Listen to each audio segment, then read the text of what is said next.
Charlas de la noche. Palabras con imagen. El análisis de los acontecimientos que influyen en nuestra vida con el periodista Francisco Durán Rosillo.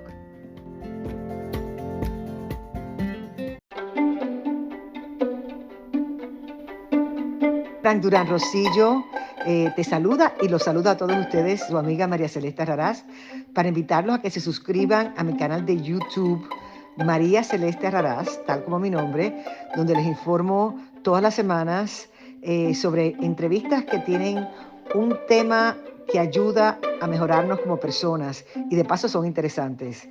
Las pueden encontrar en mi canal de YouTube, así que los espero. Y se suscriben gratis. ¿Para qué nos hacemos tontos? Esos aplazamientos en las negociaciones de Claudia Sheinbaum con su homólogo norteamericano Donald Trump no son para beneficiar el TEMEC, no son para beneficiar a México. Es para dar tiempo a Alfonso Romo, a Andrés Manuel López Obrador, un dúo dinámico en el lavado de dinero, no solamente para los carteles mexicanos, sino a nivel mundial. Esta situación aparentemente se encierra en una declaración de que no hay pruebas, de que se quiere invadir la soberanía, pero lo que Trump tiene en sus manos por parte de la inteligencia norteamericana va más allá de una relación bilateral honesta y limpia. Ya Trump ya no se puede confiar más de Claudia Sheinbaum porque solamente está protegiendo no solamente a los carteles, sino a los narcopolíticos ligados a Nicolás Maduro, Daniel Ortega, los tratos sucios de Miguel Díaz-Canel con una red comunista que se teje a nivel internacional junto con grupos terroristas de Hamás y Hezbollah, que tienen como finalidad, y esto no es nuevo, se los he venido diciendo en los últimos 2 años, quieren tomar Estados Unidos. Rusia sigue adelante con la construcción de su fábrica de armamento en Sonora, pero que lo cierto es que bajo el suelo están las plataformas de lanzamiento de misiles apuntadas hacia suelo norteamericano.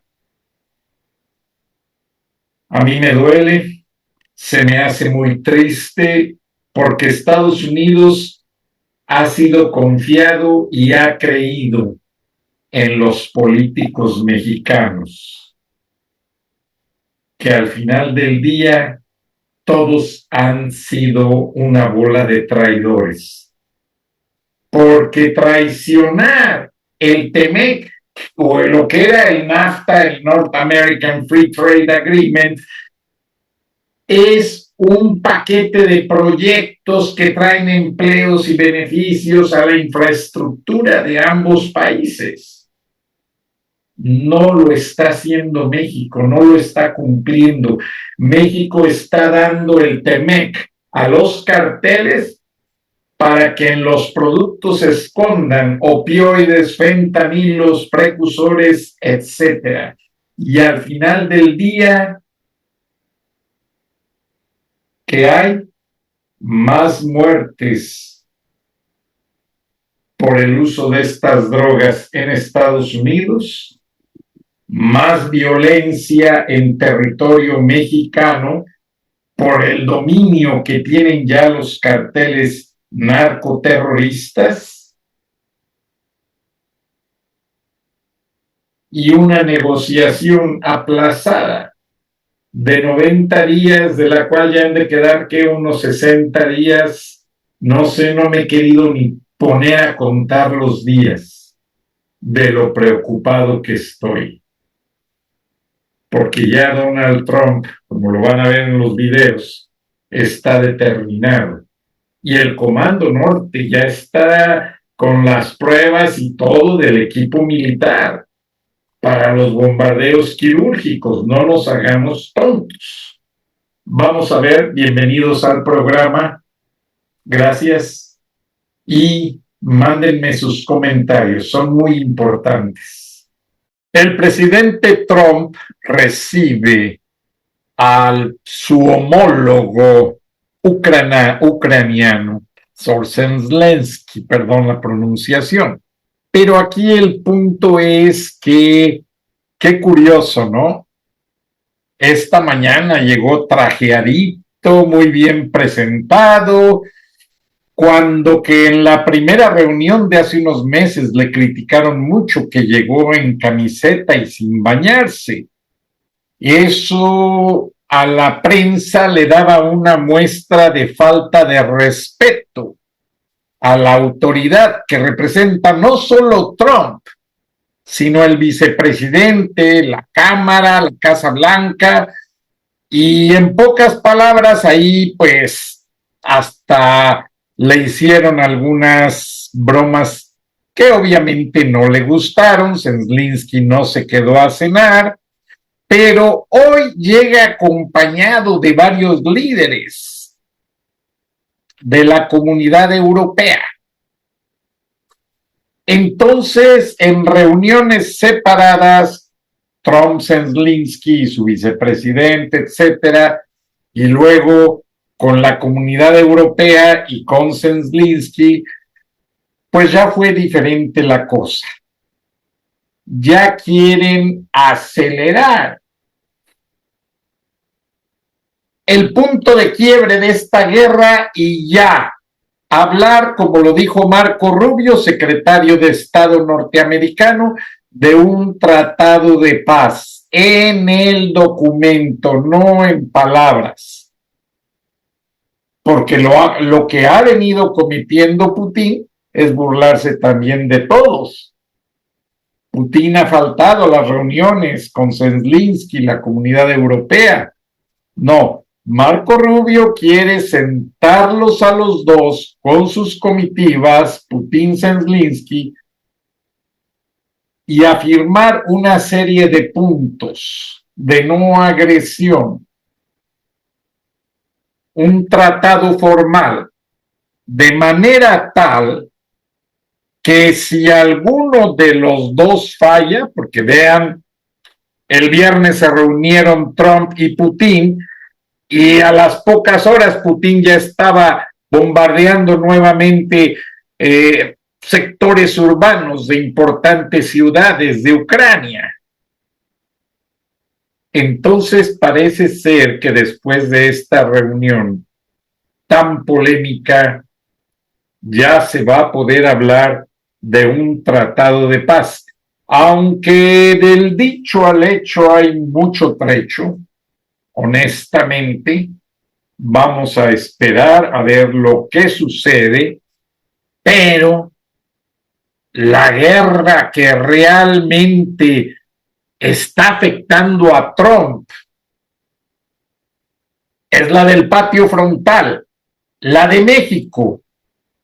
Hace 2 programas les hablé de que habían autorizado a elementos del FBI y de las investigadores norteamericanos a hacer entrenamientos y compartir información de cómo manejar evidencia de bombas, de drones que se operan en la región de Michoacán a petición de los aguacateros. Bueno, no hace más que unas horas, tristemente, el alcalde de Uruapan, Michoacán, Carlos Manso, pues tuvo que anunciar hace algunas horas de que fue víctima de un atentado, obviamente los carteles. Lo que está pasando es lo mismo que en Colombia. Pablo Escobar no quería que tanto él como sus mafiosos asociados fueran extraditables. Entonces la influencia de las autoridades norteamericanas, y varios drones nuevamente sobrevolando el sureste mexicano, siguen en el Pacífico, siguen en el Golfo de México y no van a parar. Trump ya lo declaró. Él le declara la guerra a los carteles narcoterroristas, como lo hizo Carlos Manso, el alcalde de Uruapan, Michoacán, y que ahora está pagando las consecuencias, pero dice que no va a claudicar.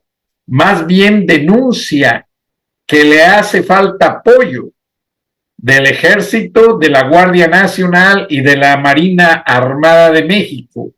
Lo están dejando solo, pero mientras tanto, él lucha a más no poder. Veamos un fragmento de esta, pues, guerra sin cuartel de Carlos Manso. Decirles que me encuentro bien. Este enfrentamiento se derivó a partir de nuestra presencia, de que íbamos a estar ahí en el evento y que había delincuentes que intentaron ingresar a Cherán para atentar contra mi integridad física, contra mi vida. ¿Un evento en Uruapan a punto de convertirse en un caos total? El alcalde Carlos Manso estuvo en el centro de un ataque que dejó a todos con los nervios de punta. Quédate, porque lo que pasó es más grande de lo que cualquiera esperaba. El 16 de agosto de 2025, en la plaza principal de Uruapan, Michoacán, un grupo sospechoso intentó acercarse a un evento donde estaba el alcalde Carlos Manso. No hubo heridos entre la gente, pero lo que pasó después fue una persecución que puso a la ciudad en alerta total. Y lo que se sabe ahora te va a dejar con muchas preguntas. Era un día soleado en Uruapan, Michoacán. La plaza principal estaba llena de vida el 16 de agosto de 2025. Familias, niños, estudiantes, abuelos y vecinos se juntaron para un evento especial, una ceremonia para celebrar los logros de la comunidad, como nuevas escuelas y programas para jóvenes. Había puestos de comida con tacos, tamales y dulces, música sonando de fondo, y la gente tomándose fotos. Carlos Manso, el primer alcalde independiente de Uruapan, estaba en el centro de todo. Saludaba a la gente, hablaba con los organizadores, sonreía a los niños. Era un momento para mostrar que está cerca del pueblo, que quiere un Uruapan mejor. Todo parecía ir de maravilla. Pero algo estaba a punto de cambiar. De repente, un grupo de personas sospechosas apareció en las calles alrededor de la plaza. No eran vecinos ni visitantes normales. Se movían rápido, en grupo, como si supieran exactamente qué hacer. Algunos llevaban gorras y ropa oscura, tratando de no llamar mucho la atención, pero sus movimientos los delataban. Los escoltas de Manso, un equipo de seguridad bien entrenado, y un pequeño grupo de policías municipales leales, que siempre están con él, notaron que algo no estaba bien. Sus radios empezaron a sonar con alertas urgentes. Y aquí viene un dato que preocupa a todos. Según información de personas cercanas al municipio, este grupo podría estar conectado a delincuentes que mandan en partes de Michoacán. Pero lo más grave es que se dice que tienen ayuda de algunos policías corruptos que trabajan dentro del mismo sistema de Uruapan. Manso lleva tiempo peleando contra esto. Desde que se convirtió en alcalde en 2024, ha dicho que no va a dejar que la corrupción y los delincuentes sigan lastimando a Uruapan. Ha revisado contratos raros que encontró en el municipio, ha investigado a funcionarios que no son honestos y ha pedido al gobierno federal que mande más ayuda para detener a los grupos que asustan a la gente. Solo le respondo a los ciudadanos, no a los corruptos ni a los malos, ha repetido en mítines y entrevistas. Pero esa pelea lo ha puesto en peligro. Ha recibido mensajes amenazantes, llamadas extrañas y hasta rumores de que lo están siguiendo. Todos en Uruapan saben que enfrentarse a los que mandan en la sombra no es fácil. Y este evento, con tanta gente alrededor, parecía el momento perfecto para que sus enemigos intentaran algo. Los escoltas de Manso se dieron cuenta de que el grupo sospechoso se acercaba más, moviéndose entre la gente como si buscaran algo, o a alguien. Los policías leales revisaron sus radios y confirmaron que había peligro. El ambiente se puso tenso. La música seguía sonando, pero los escoltas ya estaban listos para actuar.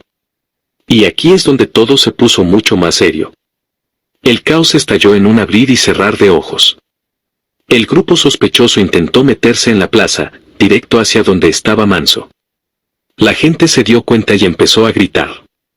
El pánico se esparció como fuego. Madres agarraron a sus hijos y corrieron a esconderse detrás de los puestos. Los vendedores cerraron sus carpas a toda velocidad. Algunos se tiraron al suelo, pensando que algo malo iba a pasar. Pero aquí viene lo que marcó la diferencia. Los escoltas de Manso y los policías leales reaccionaron más rápido que nadie. En segundos, rodearon al alcalde como un escudo. Los policías se pusieron en medio, bloqueando el camino de los agresores. Hubo empujones, gritos, y la tensión se sentía en el aire. En un movimiento rápido, metieron a Manso en una camioneta blindada y salieron disparados de la plaza. Pero los atacantes no se quedaron quietos. Varias camionetas sospechosas, llenas de gente con malas intenciones, salieron detrás de ellos. Lo que vino después fue una persecución que puso a todos con los nervios de punta. Las calles de Uruapan se convirtieron en una carrera contra el tiempo, con sirenas sonando y la ciudad en shock. La gente que vio todo no lo podía creer. Las camionetas pasaron volando, como si estuvieran en una película. Escuchamos ruidos fuertes y todos nos escondimos, dijo un señor que vende frutas en la plaza. Vi las camionetas del alcalde con marcas, pero seguían corriendo a toda velocidad, contó una joven que estaba comprando tamales. Las camionetas blindadas de Manso recibieron muchos golpes. Los vidrios se estrellaron, las llantas se dañaron, pero el blindaje aguantó. Algunos policías leales que iban en el convoy se lastimaron un poco, con rasguños o golpes, pero nada grave. Lo más importante, ni Manso, ni sus escoltas cercanos, ni ninguna persona de la plaza salió herida. El canva del alcalde corrió por las calles, dando vueltas, esquivando carros, motos y hasta puestos de la calle. Los agresores lo seguían de cerca, tratando de alcanzarlos. Fue una persecución que parecía no terminar. Los escoltas y policías manejaban con todo, mientras hablaban por radio para pedir refuerzos. Finalmente, después de varios minutos de pura adrenalina, el convoy llegó al Palacio Municipal de Uruapan, un edificio seguro donde Manso y su equipo se protegieron. Cuando las camionetas pararon, todos vieron las marcas de los impactos. Los vidrios estaban rotos, las puertas llenas de rayones, pero todos adentro estaban a salvo. Fotos y videos de las camionetas se compartieron por todos lados en redes sociales. Fue algo planeado, pero no contaron con que estábamos listos, dijo alguien del equipo de seguridad, sin dar su nombre. Pero la gran pregunta que todos se hacen es, ¿quién estaba detrás de este ataque y cómo lo organizaron tan bien? El incidente del 16 de agosto dejó a Uruapan con los nervios de punta. La plaza principal, que siempre está llena de gente, puestos y música, quedó vacía después de lo que pasó. En redes sociales, los videos de las camionetas marcadas se hicieron virales. La gente empezó a compartir mensajes, fotos y rumores. Algunos decían que fue un ataque directo contra Manso. Otros pensaban que solo querían asustar. Pero todos querían saber quién estaba detrás y por qué. Uruapan está dividido. Muchos quieren a Manso y lo ven como un héroe. Es el único que se atreve a pelear contra los corruptos y los delincuentes, dijo una señora que vende ropa en el mercado, mientras se juntaba con otros vecinos para apoyar al alcalde frente al Palacio Municipal. Pero otros están preocupados. Queremos que la ciudad esté tranquila, no que haya más problemas como este, dijo un chofer que lleva años manejando en las calles. Algunos hasta dicen que la forma en que Manso enfrenta a los malos puede hacer que las cosas se pongan peor. Las autoridades del estado de Michoacán salieron a hablar. Dijeron que van a investigar todo a fondo hasta encontrar a los responsables. Según los primeros reportes, el grupo que intentó atacar podría estar ligado a delincuentes que operan en Michoacán, con ayuda de algunos policías corruptos que todavía están dentro del sistema. Esto no es algo nuevo en Uruapan. En 2024, hubo 177 casos violentos graves, según datos oficiales. Y según una encuesta nacional, el 88.7% de la gente en Uruapan siente que la ciudad no es segura. Eso hace que todos estén nerviosos, mirando a su alrededor, preguntándose qué va a pasar. Manso ya ha pasado por cosas duras. En abril de 2025, hubo un problema con su helicóptero mientras viajaba. Él dijo que fue un intento para callarlo. En mayo, una trabajadora del municipio tuvo un incidente grave frente a una escuela, y Manso salió a decir que no iba a dejar que los delincuentes ganaran. Todo esto hace pensar que el ataque del 16 de agosto fue directo contra él, porque no se rinde. Horas después del incidente, desde el Palacio Municipal, Manso habló en un video que se transmitió en vivo por redes sociales: "Estoy bien, gracias a mi equipo y los policías leales que me protegieron con todo. No voy a parar. Quiero un Uruapan donde la gente pueda salir a la calle sin miedo". También mandó un mensaje claro al gobierno federal. Necesitamos apoyo de verdad, no solo palabras, para traer paz a nuestra ciudad. Desde ese día, hay más policías en las calles de Uruapan. Han puesto puntos de control en las entradas y salidas del municipio, y las patrullas pasan más seguido. Los operativos están en marcha, pero la gente sigue con muchas dudas. ¿Cómo sabían los agresores que Manso iba a estar en la plaza? ¿Quiénes son los policías corruptos que ayudaron a este grupo? ¿Qué tan grande es esta red que quiere detener al alcalde? Estas preguntas tienen a todos hablando, y la ciudad no baja la guardia. La lucha de Manso no es solo contra los delincuentes que andan afuera. También es contra los de adentro. Desde que llegó al cargo, ha investigado a funcionarios que podrían estar trabajando con grupos malos. Ha cambiado reglas en el municipio, ha pedido que todos rindan cuentas claras y ha dicho que no va a hacer tratos con nadie que no sea honesto. Pero eso lo hace un blanco fácil. En las calles, la gente no para de hablar de él. Algunos dicen que es valiente, que es el líder que Uruapan necesita. Otros dicen que su forma de pelear puede traer más problemas. Lo que sí es cierto es que Manso no es como otros alcaldes. No se esconde, no se calla, y está dispuesto a seguir aunque tenga a muchos en su contra. El 16 de agosto de 2025, el alcalde de Uruapan, Carlos Manso, escapó de un ataque en plena plaza principal. Gracias a sus escoltas y policías leales, llegó sano y salvo al Palacio Municipal, aunque las camionetas quedaron llenas de marcas por el enfrentamiento. Este incidente muestra lo difícil que es pelear contra la corrupción y el crimen en Uruapan. Las autoridades están investigando, pero Manso no piensa rendirse. ¿Qué va a pasar ahora en el municipio? ¿Podrá el alcalde seguir con su lucha sin que lo detengan? Déjanos tu comentario, dinos qué piensas, y no te pierdas nuestro próximo video para saber cómo sigue esta historia. Bueno, pues esa es la realidad. Mientras tanto, se reportan problemas en el sureste mexicano, en Guanajuato, en Tamaulipas, en Sinaloa, y Claudia Sheinbaum tiene las manos llenas de problemas. Pero el Pentágono ya también, aparte de tener al Comando Norte en high alert, en alerta máxima, en la frontera con México, también el Comando Sur está pues haciendo su parte, y esto puede traer muchas consecuencias. Entonces, el ejército norteamericano realmente está haciendo una parte meridional, o sea, en el meridiano, todo el centro del país hacia las costas y desde las costas con drones, barcos, unidades de inteligencia, están viendo, solamente analizando la situación y esperando que el comandante en jefe,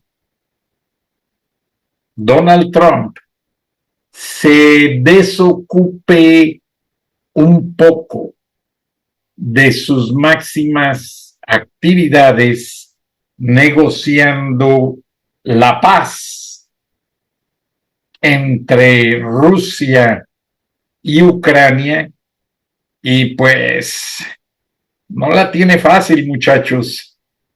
A esas alturas el problema pues también es grande, pero Trump, como lo van a ver en voces de oficiales del Pentágono, pues tampoco minimiza el problema con los carteles.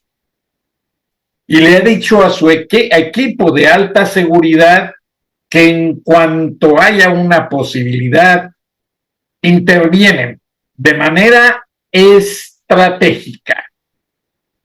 Y la presidenta Claudia Sheinbaum fue informada. Lo que pasa es que no le gusta que los morenistas sepan que ha estado en negociaciones, básicamente, pues, imagínense, con el embajador que fue agente de la CIA y que fue también militar, y todo esto nos lleva a ver una perspectiva de cómo las misiones del ejército norteamericano están realmente estudiadas para atender prioridades con equipo muy sofisticado. Como lo vamos a ver en el video, son pruebas del ejército, no es lo que se va a hacer en México, pero es el equipo que podrían utilizar en caso de alguna emergencia. Veamos. The NDTF serves as a centerpiece for modernization for the Army. What that formation brings is a series of capabilities that span the domains, that being land, air, sea, space, and cyberspace. What we seek to achieve is the ability to synchronize effects, the ability to sense, the ability to collect, the ability to deliver effects across those domains, all enabling precision fires, but more importantly, enabling joint freedom of action. The NDTF serves as a centerpiece for modernization for the Army. What that formation brings is a series of capabilities that span the domains, that being land, air, sea, space, and cyberspace. What we seek to achieve is the ability to synchronize effects, the ability to sense, the ability to collect, the ability to deliver effects across those domains, all enabling precision fires, but more importantly, enabling joint freedom of action. The NDTF serves as a centerpiece for Miren estos equipos, incluso un puente de armado rápido, y no es uno, son muchísimos, para cruzar el Río Grande, el Río Bravo, como usted le quiera llamar, y una serie de aspectos importantes que, aunque Claudia Sheinbaum dice que no va a permitir que se viole la soberanía, señora, la soberanía ya la violaron los carteles y el partido Morena, desde que los cobijó como parte de su estrategia de gobierno, con los abrazos, no balazos. Señora Sheinbaum, si usted quiere terminar su sexenio como una presidenta honesta, decidida y sin problemas, ábrase a la negociación y hágalo público, presidente Trump, y vaya a Washington a que la reciban como Zelensky. Hay que dar la cara. Claudia Sheinbaum tiene que hacer lo que Zelensky. Volodymyr Zelensky ha ido a Washington varias veces y da la cara y analizan con los asesores de Trump la problemática de cómo enfrentar a Putin o cómo detener a Putin o cómo negociar una paz firmada, que es la última propuesta del secretario de Estado norteamericano, Marco Rubio, para ya darle punto final a esta situación. Pero Claudia Sheinbaum no pide cita en Washington, no invita a Trump a México, no hace nada por mejorar la situación de la cual sufren todos los mexicanos. ¿La presidenta qué? Ella está encerrada en un fortress, en un fuerte llamado Palacio Nacional, lleno de soldados. ¿Quién le va a hacer algo? Nadie. Si aquí el problema lo sufren los ciudadanos, señora presidenta. Y el traidor Trevilla, idiota manejado por López, pues obviamente no va a mover un dedo para ayudar a la cooperación bilateral en materia de seguridad. Entonces, todo se hace más álgido, más difícil y pues realmente no hay un punto del cual partir. Todo mundo hablamos de las amenazas de Trump y que esto y que lo otro, pero es que la presidenta no se abre a un punto de negociación. Ella no debiese de usar la estupidez, y perdónenme la palabra, de invasión a la soberanía como una respuesta a las peticiones de Trump. Ella debiera de decir, sí, señor presidente Trump, reconocemos que en México hay más muertos que en Ucrania por culpa de los narcos. Hay más muertos que en la guerra de Israel con los palestinos por culpa de los narcos. Hay más muertos que los americanos por sobredosis de fentanilo por culpa de los narcos. ¿Por qué eso nunca lo dice la presidenta? Porque ella también está defendiendo esa normativa estéril de López dictador, que ya les está reventando en las manos de ser un país con un gobierno enfermo de narcotráfico. Eso es. Y está contagiando al vecino del norte. Por tanto, Trump no quiere que eso pase. Por eso tiene a sus tropas en máxima alerta. Y Trump no está jugando, señora Sheinbaum.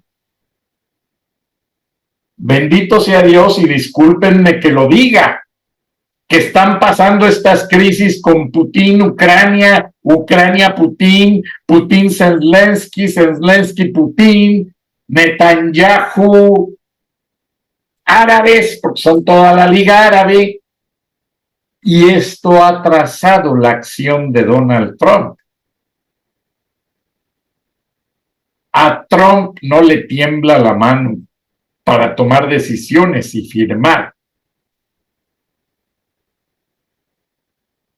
Una más de las tantas iniciativas que ha firmado y decir, este asunto ya lo hizo, ya lo firmó. Los carteles son organizaciones terroristas que afectan la seguridad nacional de los Estados Unidos. Pero el Pentágono espera su última palabra para iniciar esas acciones. Ustedes vean los últimos 2 meses de programas de charlas de la noche y hemos publicado hasta los entrenamientos, los equipos, los aviones, todo lo que tienen pensado hacer, porque como lo dijo el zar de la frontera, Tom Homan, dijo que la orden del presidente Trump es desaparecer a los carteles de la faz de la tierra. Y consecuentemente, eso nos lleva con una inercia malentendida a todos los mexicanos. Siguen las deportaciones, hasta cerca de las escuelas públicas. Se han montado los agentes para ubicar a padres que no tienen documentos. No, la situación está muy terrible. Pero Trump se lo dijo a Claudia Sheinbaum. Usted me da la solución y yo paro todo, mejoro el TEMEC, les doy visas, etcétera, etcétera. ¿Y cuál es parar todo? Detener narcos, mandarlos a Washington, destruir laboratorios y parar todo el tráfico de fentanilos, opioides y elementos para hacerlos. No lo hacen. Llegaron a Estados Unidos hace unos días al aeropuerto, gente enviada por Gustavo Petro, que son unos excelentes haciendo fentanilo. Y llegaron y ya están montando los laboratorios. Yo lo presenté aquí, una noticia de WSB-TV, una estación en la que he colaborado en ocasiones con el periodista Mark Winnie. Le mando un abrazo. Somos víctimas de la misma situación. Pero tal parece que Robert Murphy, el ahora encargado de la DEA en Washington, pues no está continuando ese proyecto de acabar a los carteles mexicanos en Atlanta. Él hizo la denuncia y le dio la nota exclusiva al Canal 2 de televisión. Pero todo quedó allí.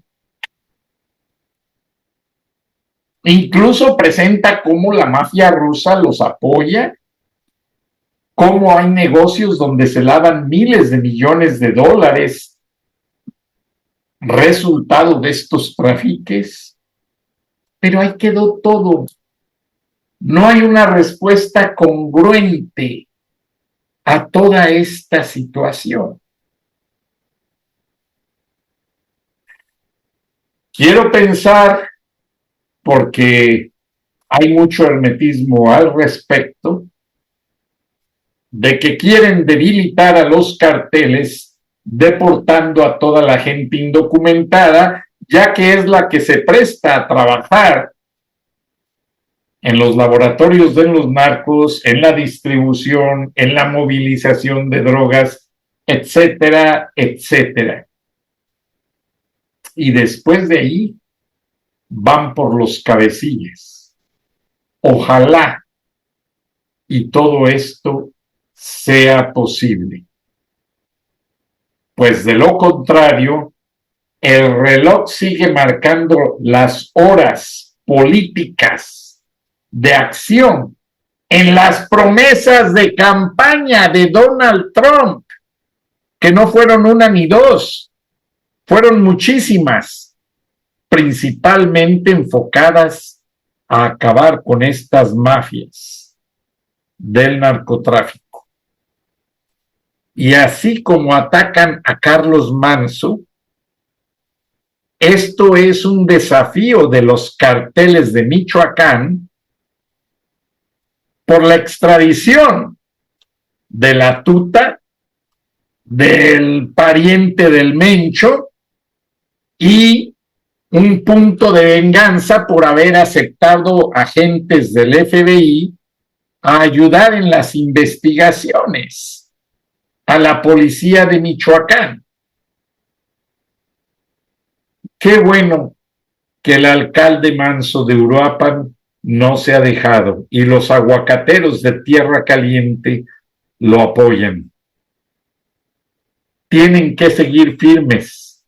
De lo contrario, el narco quería apropiarse de la industria aguacatera y limonera, pero no era eso solamente.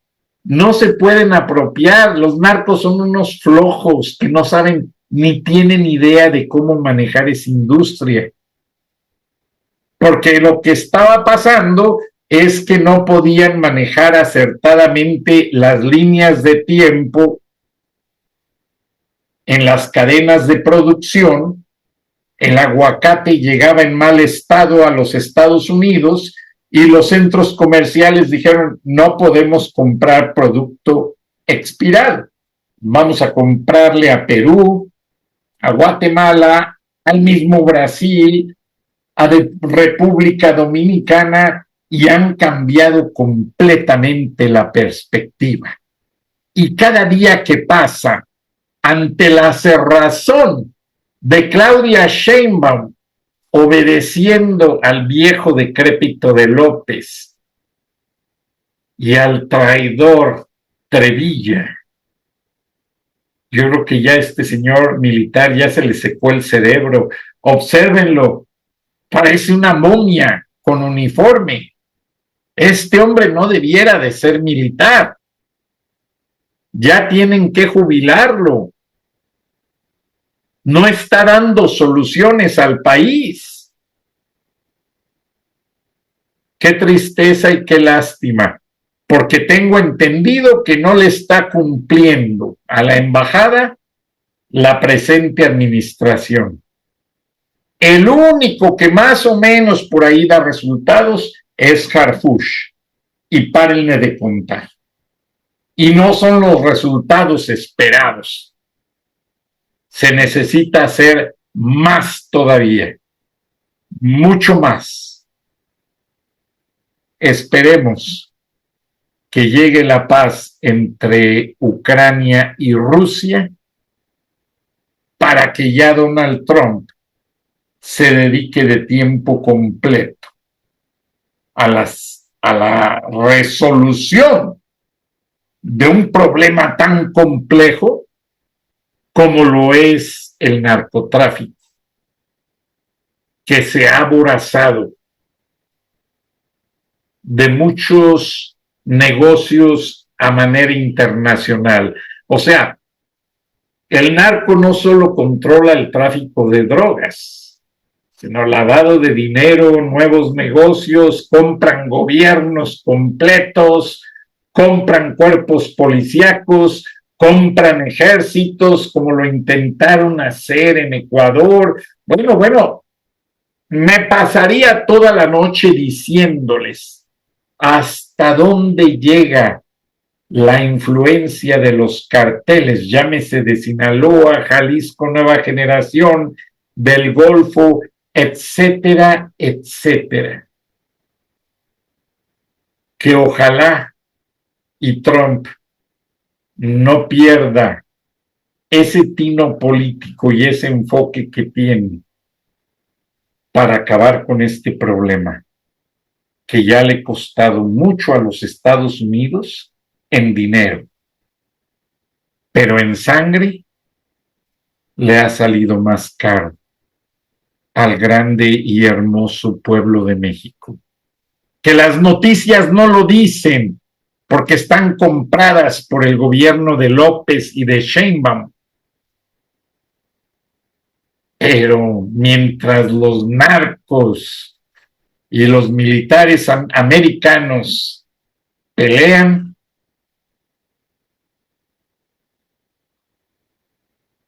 la población civil de México va a estar poniendo la sangre, y eso es lo que yo no quiero que pase. Buenas noches, buenos días. Nos vemos y nos escuchamos mañana. Vean el siguiente video. Gracias. The cartels are waging war in America, and it's time for America to wage war on the cartels, which we are doing. Trump has officially waged war on the cartels, and now the US Army has made a major move. In a surprise border raid, a high-level cartel group was captured. What they smuggled, who they were connected to, and what they revealed under interrogation could bring the entire operation crashing down. They never saw it coming. At exactly 4:37 a.m., just miles from what locals call Cartel Island along the Rio Grande, a covert U.S. military task force outfitted with infrared drones, Black Hawk helicopters, and ground units from the 75th Ranger Regiment stormed what would become one of the largest cross-border narco operation takedowns in recent memory. The raid uncovered makeshift bunkers filled with high-powered weapons, encrypted communication systems, and caches of fentanyl precursors, and, more chillingly, military-grade body armor tagged with insignias not from Mexico, but from China. You heard that right. The cartels are stockpiling for war, and foreign governments might be arming them. And while the media scrambles to figure out what just happened, this expose is going to take you deep inside what the cameras won't show. Because what we're about to reveal is just the beginning. Let's start with the moment the war turned. The territory to the immediate south of our border is now dominated entirely by criminal cartels that murder, torture, and exercise total control. They have total control over a whole nation, posing a grave threat to our national security. These weren't just words. That speech, delivered by President Trump during his 2025 address to Congress, was the opening salvo. What followed would rewrite decades of cross-border policy. As he stood at the podium that night, surrounded by grieving mothers and blood-soaked Border Patrol reports, Trump did something no U.S. president had dared to do before. 2 weeks ago, I officially designated this gang, along with MS-13 and the bloodthirsty Mexican drug cartels, as foreign terrorist organizations. They are now officially in the same category as ISIS, and that's not good for them. That wasn't just political rhetoric. That reclassification meant open season. The gloves were off. Federal authorities now had the power to target cartel leaders the same way they target jihadist warlords, with surveillance, asset freezes, drone strikes, even military action. And that's when the dominoes started falling. But first, you need to understand why this matters. Why now? Why was the US military even allowed to cross that line? Why were active duty soldiers, not DEA or Border Patrol, deployed on American soil to engage what essentially amounted to a paramilitary force in waiting? The answer lies in the fentanyl crisis, in the piles of young bodies from Ohio to Oregon, in the tears of every American parent who lost a child to the product the cartels built empires on. Trump made it very clear. The United States has lost 300,000 people a year. Think of that. I don't know. I mean, how many people? Everybody you meet said, I lost my daughter, I lost my son to drugs, to fentanyl. Fentanyl has become America's silent war. And make no mistake, the cartels aren't just trafficking it, they're weaponizing it. And if you think that's just fear-mongering, consider this. According to former cartel operatives, men who lived and killed within that world, cartel factions have military wings, trained hit squads, surveillance drones, even child soldiers. This isn't the mafia, this is insurgency. And for some, like this man, a former sicario turned whistleblower, there was no illusion left. They maintain them with crystal meth, with cocaine. Obviously, the people that would do drugs, you would see them lasting 3 months, 2 months. They would end up getting murdered. So for us as sicarios, it'd be something easy to spot the enemy sometimes because of their drug use, because of the way that they would act in under stress or under pressure from the cartels or from the government. I think it's just more like they're using them as, how you say it, cattle for the slaughter. If you're a professional, you know that what you do is you just put 2 in the chest and 1 in the head. That's it. It's better to have them dead than to have them to have evidence where the government will be able to incriminate you. Let that sink in. Young kids, many kidnapped, drugged into submission, then used as human bait or cannon fodder in cartel battles. Addicts turned into meat shields, and now it's happening at the US border. This is why the military was called in. The plan? Simple. Cut off the head. US intelligence, with help from decrypted cartel burner phones, traced a key meeting between Jalisco New Generation Cartel, CJNG lieutenants, and foreign arms dealers just miles from the southern border. And when the signal came in, they struck. By dawn, the compound was burning, but something even more explosive was recovered. Receipts for weapons traced back to rogue arms flowing in from Eastern Europe, and disturbingly, also via Chinese suppliers. That's when this story stopped being just about drugs or gang violence. It became about global war. A Pentagon source, who we'll refer to only as Bravo, confirmed to us that they're currently investigating whether foreign intelligence services are funding cartel militarization as a way to destabilize the US from within. If confirmed, it would mean narco warfare has evolved into proxy warfare, and for US citizens, that's terrifying. Now let's pause for a second, because we know this sounds like a movie script, but everything we've shown you so far is documented, verifiable, and backed by public statements, interviews, and confessions. Don't believe us? Here's Joe Rogan, interviewing former US Special Forces about how real this is. The cartels have men. They own the ground. They have technicals. They have machine guns. They have everything an army has, right? And they've had decades to train waiting for this. And that raises a dangerous question. Now let's talk about the actual takedown. The raid was codenamed Operation Copper Fang, and while the Pentagon hasn't officially acknowledged it, multiple military intelligence leaks have painted a chilling picture of what happened just south of Del Rio, Texas, where cartel strongholds reportedly began militarizing and storing large quantities of tactical fentanyl intended to be deployed, not smuggled. Yes, deployed, as in used. This wasn't just trafficking anymore, this was chemical warfare, and according to sources from Inside ICE and CBP, this cache was different, much different. It included aerosol-ready dispersal systems, fentanyl precursors embedded in e-cigarette pods, and horrifyingly, laced children's vitamins labeled in Mandarin. This isn't smuggling, this is terrorism. But how did we get here? How did the cartels become this bold, this militarized? The truth is, they've been preparing for this moment for years, and we ignored the signs. We brushed off the mutilated bodies that hung from Mexican overpasses. We ignored the reports of mass graves. We looked the other way when entire Mexican police units were wiped out overnight, and now they've brought it to our door. Let's rewind, back to where this began. You see, cartel evolution didn't happen overnight. It began decades ago, but a key turning point came in the early 2010s when groups like Los Zetas and CJNG started recruiting not just street dealers, but former military, trained snipers, and even rogue special forces operatives from Mexico and Central America. You have to understand that the cartels is two branches. The ones that traffic the drugs and the military side of the cartel as well. I went to a location once for the Familia Michoacana. They had 5 tons of cocaine. They also had a what do you call it? How do you say it? Laboratorio? Laboratory of methamphetamine. I've never been towards that side of moving drugs or anything like that. Because obviously you're talking about high quantities of drugs. I was more addicted to adrenaline of what I could do with the rifle, what I could do with the pistol. What you're hearing isn't some Netflix dramatization. That's from a real man who worked for the Sinaloa cartel and La Familia Michoacana, detailing how modern cartels mirror military organizations with their own code of conduct, ranks, weapons, and supply chains. These aren't criminals. These are combatants. And while America waged wars across the globe, cartels quietly took over entire Mexican provinces. They now control oil pipelines, local governments, prisons, even political candidates. I've seen a lot of violent things, and I would have to say this time it was a time where they picked up like around 12, 15 people. Not all of them were enemies, you know. Sometimes you're in the wrong moment at the wrong time, and for hanging around with the wrong crowd, you get involved. And there was women and men. I didn't take part. Our group had just arrived in the ranch where this was taking place. Another group was obviously gonna was gonna execute them, but they were obviously recording everything to send a message to the rivals. And they went at it with axes and chainsaws. And they dismembered everybody. Why would they do that?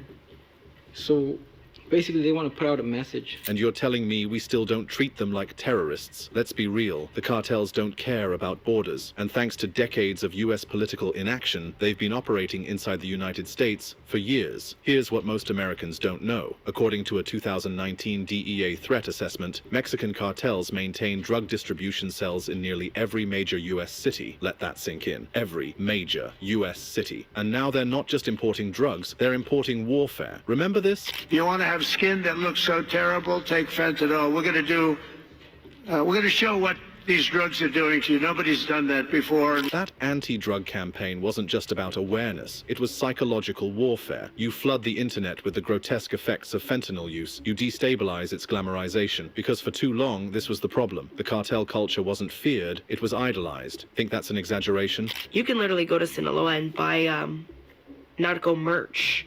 You know, you got the hat with whoever's face on it.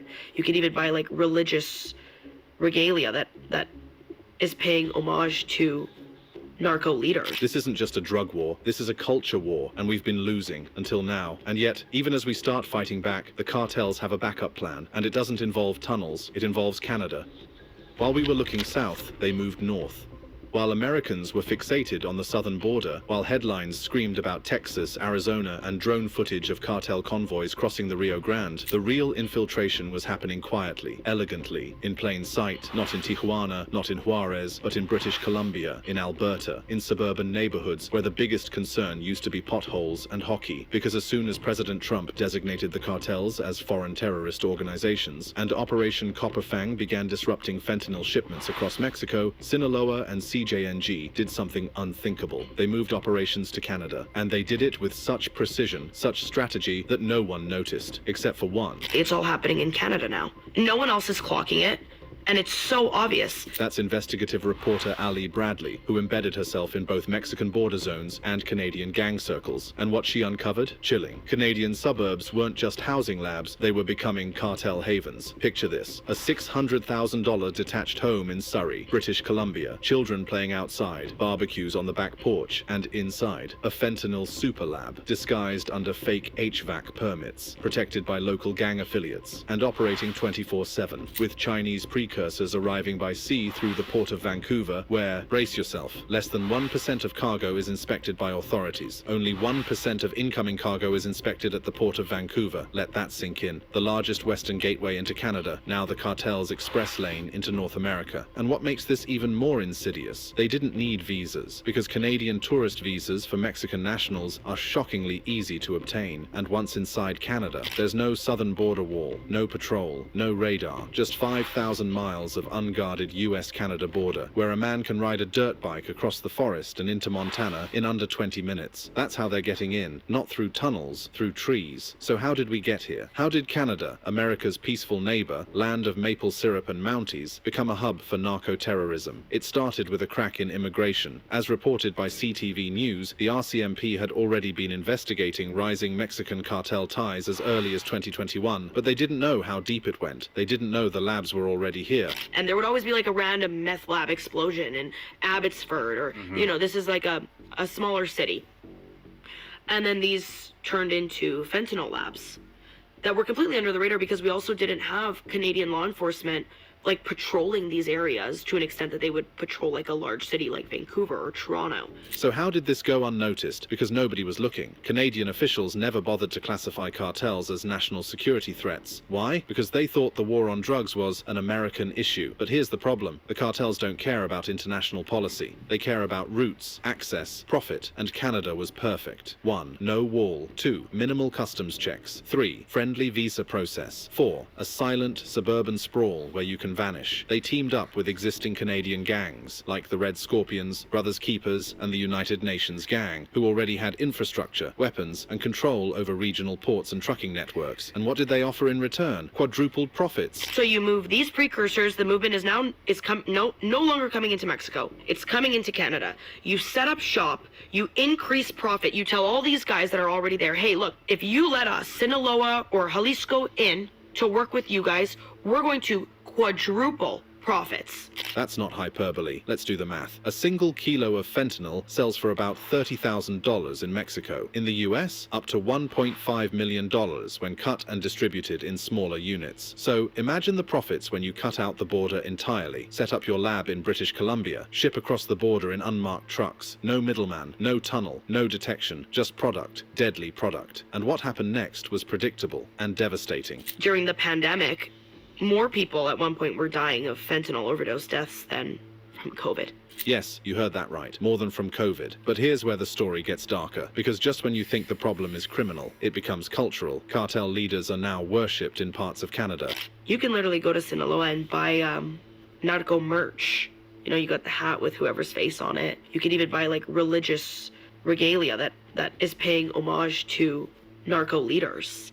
Young men in British Columbia wear El Chapo hats. They drink El Mencho tequila. They tattoo themselves with CJNG insignias. And they're not even cartel members. They're fans. Because thanks to social media and the failure of any serious cultural intervention, narco lifestyle has become a brand. TikToks, memes, music videos, murder, sold with a soundtrack. And while law enforcement struggles to even identify which labs are cartel-linked, because Canadian press releases don't legally disclose gang affiliations, the cartel network just keeps growing. Canada has no consistent tracking of cartel-linked drug labs. Even local police admit they're outgunned, outfunded, out-teched. Because here's the cold truth, many of these operations are protected by encrypted Chinese-made comms, facial recognition security, and bulletproof real estate. Yes, real estate. Cartels are buying homes in Canadian cities outright in cash, laundering money while building bulletproof basements for storage and meetings. And the banks? They don't ask questions, because money is money. Let's rewind. Remember what happened when Trump labeled these cartels terrorists?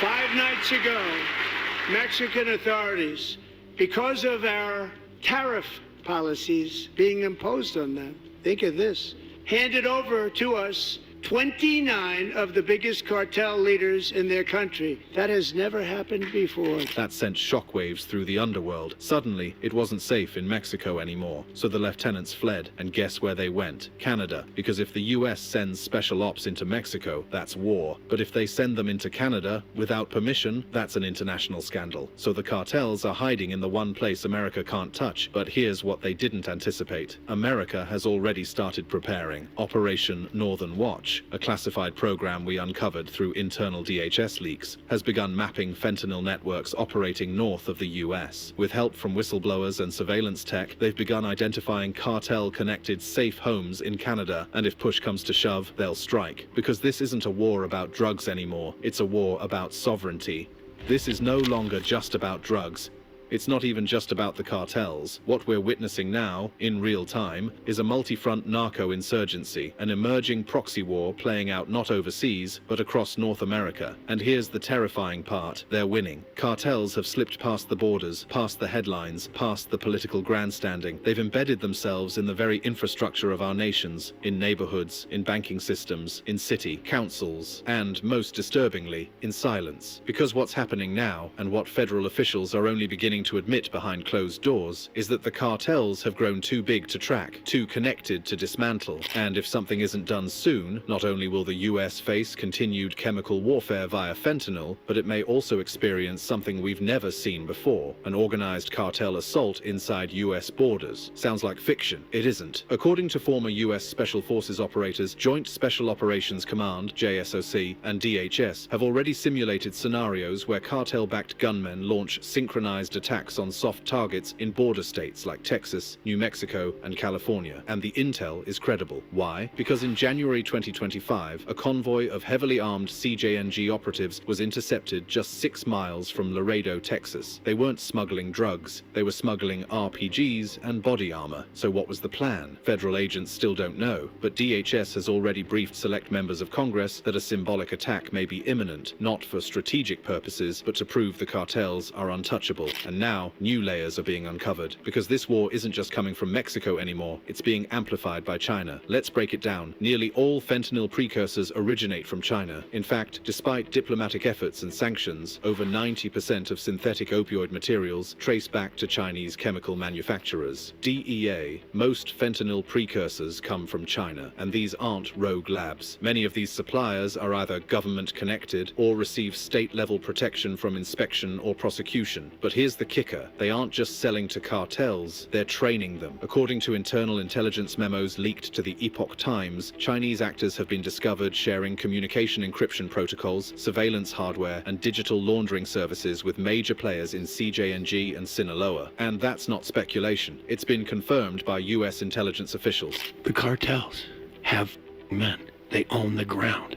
They have technicals. They have machine guns. They have everything an army has, right? And they've had decades to train waiting for this, number two. And number three, our government's compromise. If that doesn't rattle you, it should, because this means the cartels don't just have the money, they now have the global alliances, and we're not ready. So what's being done? According to leaked DHS briefings, an operation called Northern Watch has been approved to run covert surveillance operations in Alberta, British Columbia, and Quebec, specifically targeting cartel-affiliated safe houses. Sources tell us this operation is a joint mission between JSOC, Joint Special Operations Command, CSIS, Canadian Security Intelligence Service, Homeland Security, and an unnamed division of the NSA responsible for cyber forensics. The goal? Shut down fentanyl production before it crosses into the US. But there's a problem. They can't act. Not yet. Because while Canada has acknowledged cartel presence, they've refused to designate them as terrorist organizations, which means any US intervention would be classified as a violation of sovereignty. And the US knows that a raid on Canadian soil, even for the sake of national security, could spark an international incident. So we wait. We watch. But meanwhile, cartel money continues to flow. Let's talk about that money. How are the cartels making billions? It's not just drugs. They've gone full corporate. Fake shell companies, money laundering through real estate, and most disturbingly, crypto. Multiple IRS whistleblowers have revealed that CJNG and Sinaloa have begun using Monero and Privacy coins to wash fentanyl profits, often with the help of US-based crypto exchanges that refuse to implement compliance standards. Cartels increasingly using cryptocurrency to launder drug profits. And guess what? That money is going straight back into weapons, recruitment, and political influence. Yes, political. There are now credible reports that cartel-affiliated intermediaries have begun bribing officials in local governments, not just in Mexico, but in US border counties. A 2023 DHS Inspector General report flagged multiple red zone districts in Texas, Arizona, and New Mexico, where local law enforcement was found to have compromised relationships with suspected cartel operatives. The same cartels that President Trump labeled terrorist groups. Now ask yourself, what happens when a terrorist organization controls part of your own country and you're legally barred from removing them? What happens when they've bought the judges, the police chiefs, the mayors? What happens when they embed themselves so deeply that removing them causes political collapse? That's what DHS is now confronting, and it's why there's a growing push from inside the Pentagon to launch something even more drastic. A cross-border military task force, codenamed Task Force Leviathan. This rumored coalition, still classified, would include elements of Delta Force, Navy SEALs, US Cyber Command, AI-assisted drone squadrons for long-range fentanyl lab detection. Their mission? Not to arrest, to eliminate. Let's bring it back. Where does this leave us? Because for all the headlines, all the press conferences, all the promises, the truth is simple. The cartels are more powerful today than they were a year ago. More embedded, more militarized, more global. And while Operation Copper Fang delivered a massive blow, it wasn't a death blow. It was a warning, a shot across the bow. And if this administration, or the next one, doesn't go all in, then we're going to see something America has never experienced before. Urban warfare on US soil. So what can we do? First, call this what it is. Narco-terrorism. Not drug trafficking, not gang violence, not border issues. Terrorism. Second, demand Frank Durán Rosillo te saluda y los saluda a todos ustedes, su amiga María Celeste Raraz, para invitarlos a que se suscriban a mi canal de YouTube, María Celeste Raraz, tal como mi nombre, donde les informo todas las semanas sobre entrevistas que tienen un tema que ayuda a mejorarnos como personas y de paso son interesantes. Las pueden encontrar en mi canal de YouTube, así que los espero. Y se suscriben gratis.